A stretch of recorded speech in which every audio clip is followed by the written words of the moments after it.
12-årig. Jeg synes, selvfølgelig synes jeg, det er for tidligt. Altså min mening omkring børn, som drikker som 12-årige, er nok, at teoretisk set er det ret tidligt, men jeg mener også, at det kommer meget an på, hvor moden man er, og hvornår ens forældre føler, man er klar til at drikke. Men altså 12 år, det lyder meget tidligt. Det synes jeg er meget tidligt. Alt for tidligt. Hvorfor? Fordi når man drikker, så går man ind og påvirker hjernen. Og det er de slet ikke klar nok til. Det har meget med ens, altså hvem man går sammen med, og hvor meget ældre ens venner er og sådan noget. Og sådan har jeg det også selv. Mine venner er meget ældre, og derfor begynder jeg også på nogle tidligere ting, end hvad man normalt vil gøre. Så 12 år, det er tidligt, men det kommer meget an på, hvor moden man er, hvor klar man er til det.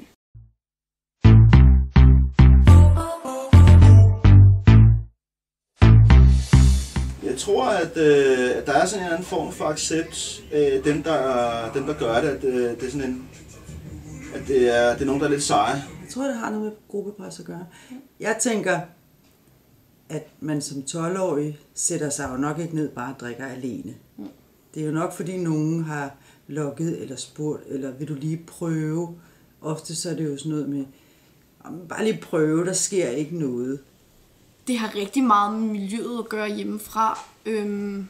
Det kommer rigtig meget an på, hvordan man har fået en opdragelse hjemmefra, og om ens forældre måske har forbudt det for en. Fordi jeg har det selv på den måde, hvis min mor, hun forbyder mig noget, så er det jo klart, så skal jeg jo lige prøve nogle grænser af, og så tænke, det skal jeg lige gøre, fordi så bliver hun lidt mere striks på det og sådan noget.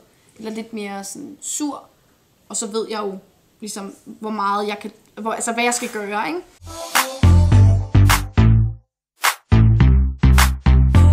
Nu arbejder jeg i en klub, UEP-klubber her. Og der er der nogle af jer børn, der kommer og fortæller nogle historier indimellem. Måske ikke nødvendigvis lige jer to, men hvad hedder det?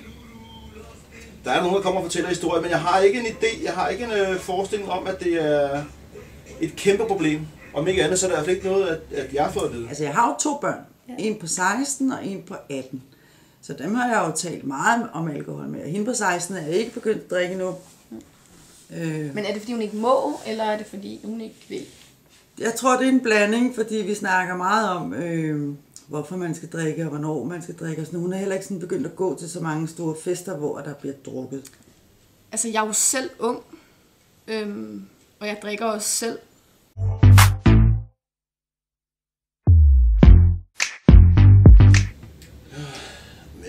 At drikke mindre, det er jo nok svært at få dem til at gøre det, medmindre at de er med på det jo selvfølgelig. Altså løse det kan man jo nok ikke. Det hører med til ens ungdom, at man skal prøve nogle forskellige ting, og desværre er det også at prøve alkohol. Yeah. Det er der jo ikke noget forkert i. Man skal bare hele tiden mærke efter, at man ikke bliver en anden, fordi det er det, der er det ærgerlige i det, at hvis man lige pludselig bliver en anden og gør nogle ting, som man ikke synes, man ville have gjort, så fortryder man det rigtig meget bagefter, og kan miste venner på det, og kan lige pludselig fremstå som en helt anden person, og så er det svært at skulle se sine venner næste dag også. Ikke? Jeg vil jo ikke selv se det som et problem, men jeg ved ikke, om man kan få unge til at drikke mindre. Jeg tror meget, det har noget med opdragelse at gøre, og hvad man har i rygsækken med hjemmefra. Måske kunne man sætte priserne op,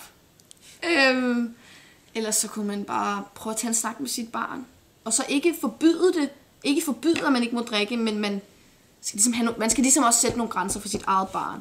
Sådan så det ikke bliver som om, at man er ligegyldig, og at de er ligeglade med en, ikke?